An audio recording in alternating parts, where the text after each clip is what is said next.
네, 매일 아침 꼭 챙겨야 할 뉴스 딱 3개만 골라서 깊게 들여다봅니다. 뉴스 세기 시간인데요. 자, 금요일을 책임져 주시는 분은 오마이뉴스의 곽우신 기자인데 개인 사정으로 오늘은 이분을 모셨습니다. 시사인의 김동인 기자 모셨습니다. 어서 오세요. 네, 안녕하세요. 시사인의 김동인입니다. 네, 일주일에 2번 보니까 좋죠. 네. 왜 답변을 안 하세요? 네, 좋죠. 아, 네, 좋네요. 네. 매일 함께 하시는 분입니다. 네. 박지훈 변호사 모셨습니다. 네, 안녕하세요. 어서 오세요. 박준입니다. 네, 2번 보니까 좋죠, 변호사님. 전 좋습니다. 그렇죠. 네. 네, 좋대잖아요. 말을 바로바로 해야지. 그러니까 더듬거리면. 그렇게 눈치코치가 없어요. 네. 그렇게. 감사합니다. 센스가. 제가 거짓말을 잘 못해서요. 아침이라서 그런가요? 그냥, 네. 끝나고 가지 말고 기다리세요. 자, 첫 소식 가볼까요? 네.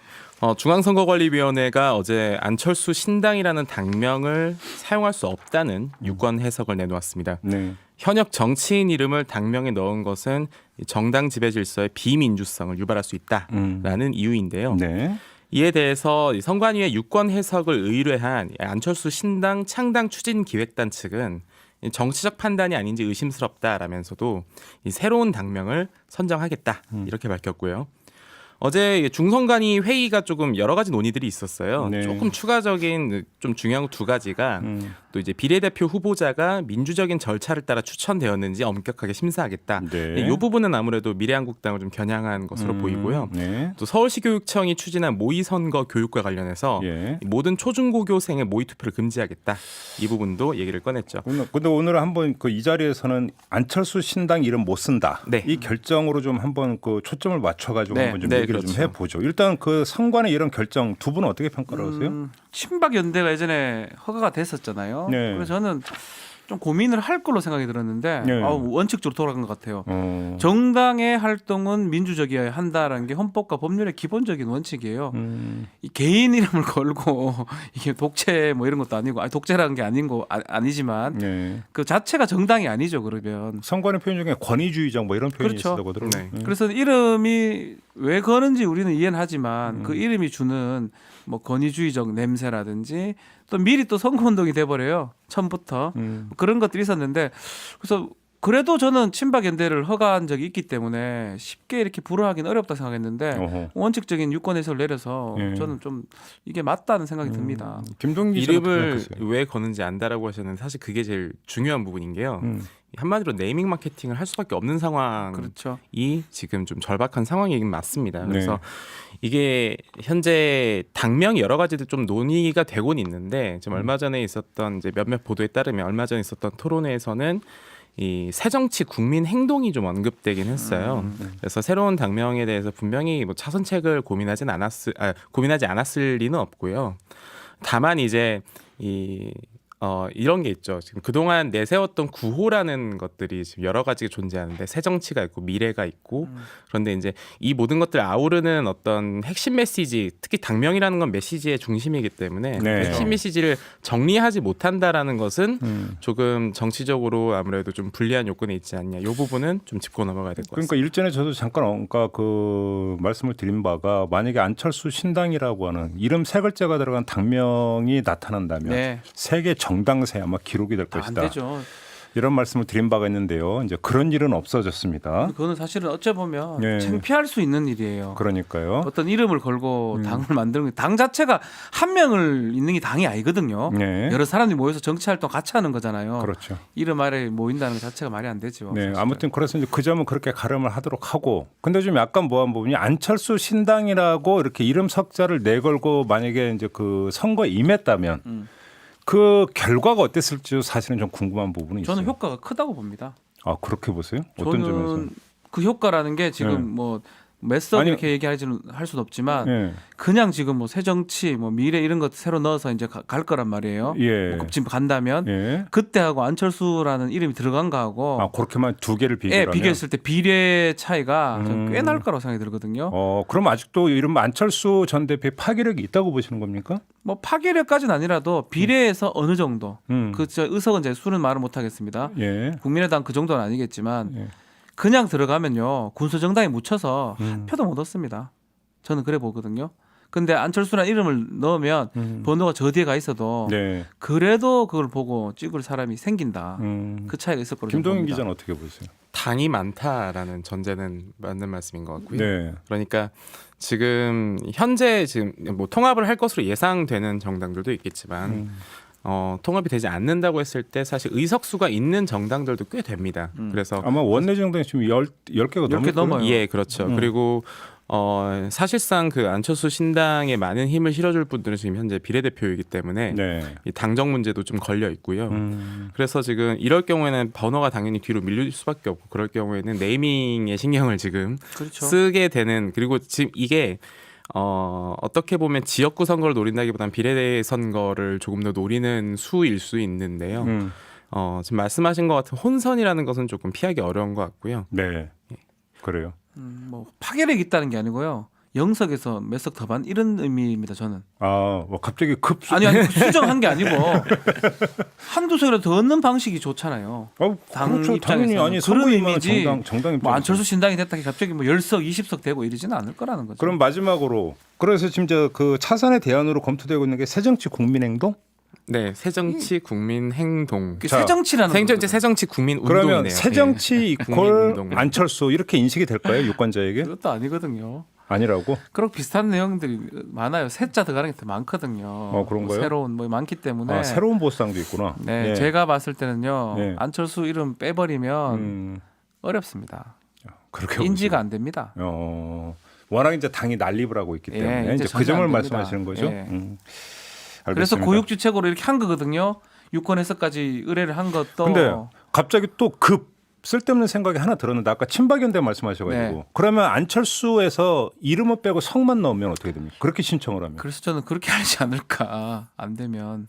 그것도 방법일 수는 있겠지만 그럼 친박연대를 허가한 그 사례 준해서 보면 그거는 그 불허 결정 내리기가 어렵다 이렇게도 연결이 될 수 있는 얘기가 되나요? 그러면 유권자들이 과연 그러한 이제 과정들을 그러면. 기억을 못할까요? 저는 제 생각엔 뉴스를 계속 볼 것으로 거부하기는 보이고요. 어려워요. 친한 연대, 연대는 아니지만 친한 당 이런 식으로 네. 그렇게 해가지고 안철수는 아니다 뭐 이렇게 얘기한다면 음.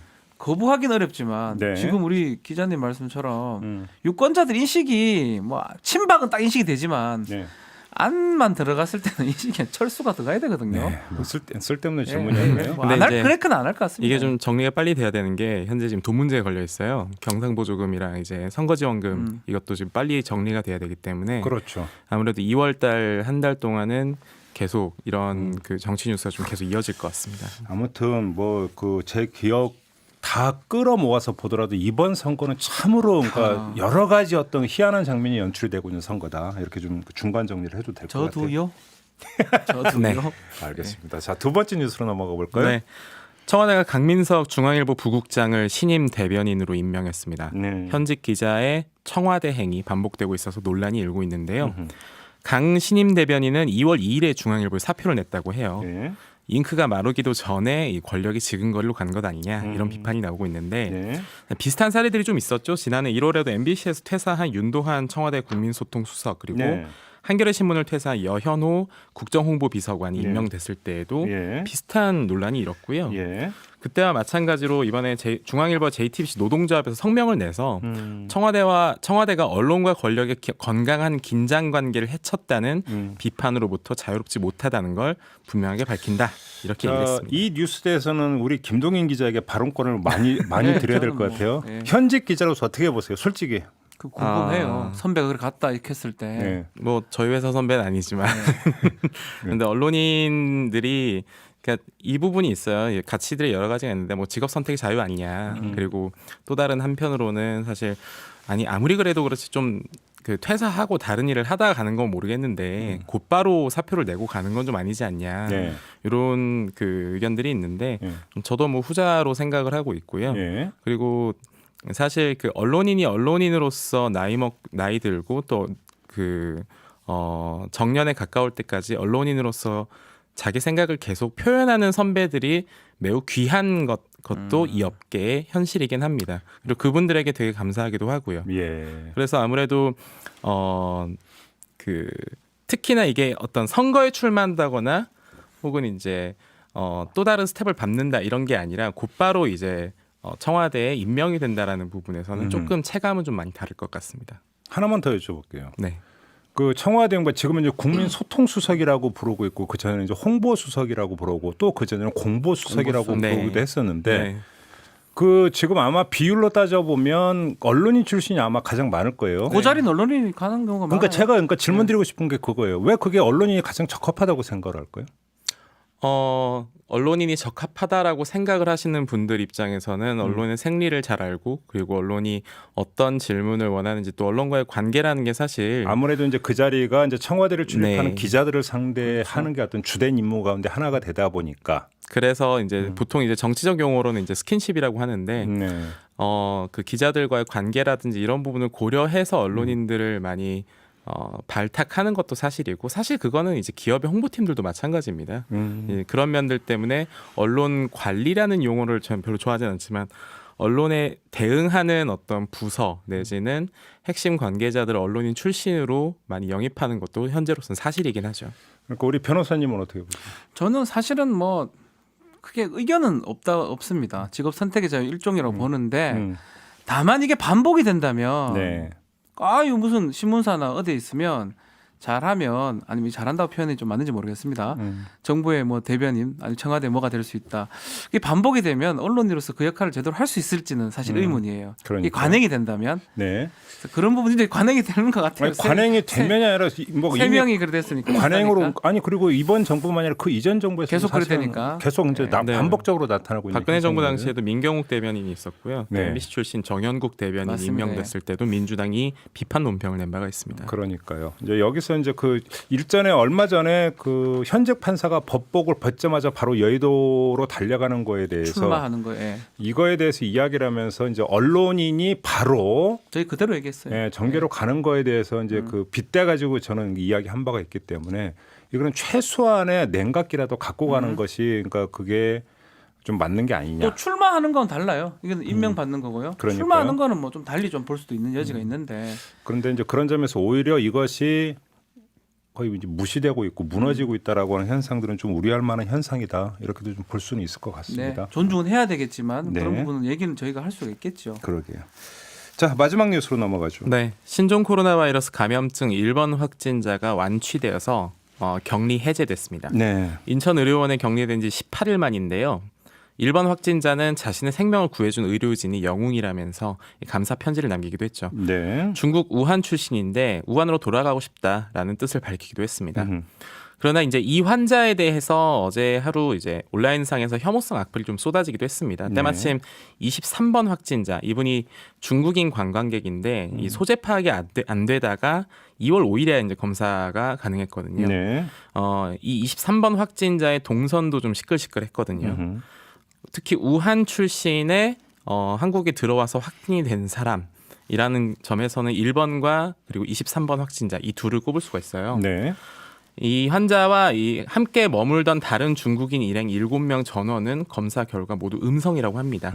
아무래도 우한에서 관광 목적 입국자라는 점 때문에 외국인 혐오로 조금 쉽게 번지는 측면도 있지 않나 싶은데요. 그러게요. 과연 이제 뭐 한국에 공짜 치료 받으러 넘어온다라는 이 악플들도 쏟아지는데 이런 인식을 과연 어떻게 봐야 될지 이 부분에 대해서 좀 짚어봐야 될 것 같습니다. 근데 사실 공짜 치료를 받으러 넘어온다라고 하는 이 주장이 성립이 되기 위해서는 자기가 신종 코로나 바이러스에 감염됐다는 그렇죠. 사실을 알고, 인지하고 있어야 되는 거죠. 인지하고 있어야 되고요. 알고 일부러 와야 되는데 근데 그 말 그렇게 자체가 안 그걸 돼요. 인지하기 위해서는 증상이 나타나야 되는 그러니까요. 거잖아요. 근데 증상이 나타나면 우리나라 입국 안 안 되잖아요. 되거든요. 공항에서 걸리죠. 그러니까 네, 앞뒤가 전혀 안 그 말이 맞잖아요. 안 맞아요. 네. 근데 저는 네티즌이나 뭐 사람들이 이런 생각을 할 수는 있어요. 순간적으로 아씨 중국인이 왜 우리 세금으로 받냐 그리고 왜 자꾸 들어오게 해서 우리가 위험에 빠지게 하느냐 할 수 네. 있는데 네. 전 가장 나쁜 게 언론이나 정치권 이걸 이용한다면 네. 이게 혐오를 이용해서 정쟁의 수단을 이용한다면 그게 뭐 고의적으로 하진 않겠죠. 그렇지만 부추기는 꼴이라면 네. 그게 가장 저는 문제가 아닌가 생각이 들어요. 그러게요. 그 사람들이야 뭐 한다고 할 수 있어요. 네. 개인적으로. 근데 그걸 조직적으로 언론에 보도를 한다든지 특히 당 어떤 정치 세력이 이것을 이용한다면 히틀러랑 똑같은 거예요, 사실은. 변호사님 지금 언론 지적했어요. 네. 아무래도 얼마 전에 또뭐 비슷한 관련된 보도들이 좀 나오긴 했어요. 뭐 의료보험을 이렇게 많이 가져가는 건 아니냐. 네. 특히 얼마 전에 그 홍철호 의원이 보도자료를 냈었고 그걸 머니투데이가 쓴 적이 있는데 그 의료보험과 관련해서 기사가 하나 나와서 화제가 된 적이 있었거든요. 네. 그런데 이 부분에 대한 또 반박 기사들 좀 찾아보니까 실제로 등록 외국인 기준으로 의료보험이라는 건 사실 직장 가입하면 직장 가입자로 등록이 되지 않습니까? 네. 직장 한 명당 평균적으로는 내는 돈 자체가 그 537만 원을 내는데 실제로 타간 건 한 220만 원 정도다라는 통계가 2013년, 2017년 사이에 좀 나온 적이 있고요. 네. 우리가 흔히 뭐 먹튀를 걱정한다 이렇게 얘기를 하는데 사실 먹튀가 발생하는 경우 지역 가입자에 좀 일부 국한되는 경향이 있는데 그분들도 사실 6개월 이상 체류를 해야지 의료보험 가입자가 됩니다. 그래서 의료보험만 타간다라고 보기에는 아무래도 실제 통계상으로는 그것이 사실이 아니다라는 것들이 좀 나오고 있고요. 이렇게 얘기해줘야 돼요. 근데 무분별하게 이런 걸 받아서 네. 혐오를 조장할 수 있는 그러니까 뭐 일부러 한다는 건 아닙니다. 그럼 그거는 정말 곤란합니다. 그거는. 제 기억이 맞다면 메르스 사태 초기에 우리 한국인 회사원이 아마 중국에 갔는데 그때 메르스에 걸린 게 그 확인이 돼가지고 네. 중국 현지에서 막 그 비난이 난리가 났었어요. 혹시 기억하세요? 예, 저도 기억이 납니다. 그때 이제 상당히 불쾌하고 기분 예. 나빴던 어떤 기억이 있는데 그게 혐오를 당한 거잖아요. 그러니까 이제 그러니까. 역지사지 어떤 거 좀 이것도 한번 좀 봤으면 좋겠다 이런 생각도 좀 곁들여서 좀 말씀. 유럽에서 막 혐오하는 것보다 오히려 이웃 나라인 우리가 이하는 게 더 나쁘다 저는 생각이 듭니다. 근데 뭐 극히 부분적인 목소리라고 네, 저는 목소리 그렇게 생각하고 부분적이지만, 싶습니다. 네, 자 이렇게 뉴스 세계 마무리하죠. 김동인 기자, 박지훈 변호사 두 분과 함께했습니다. 고맙습니다. 감사합니다. 네, 고맙습니다.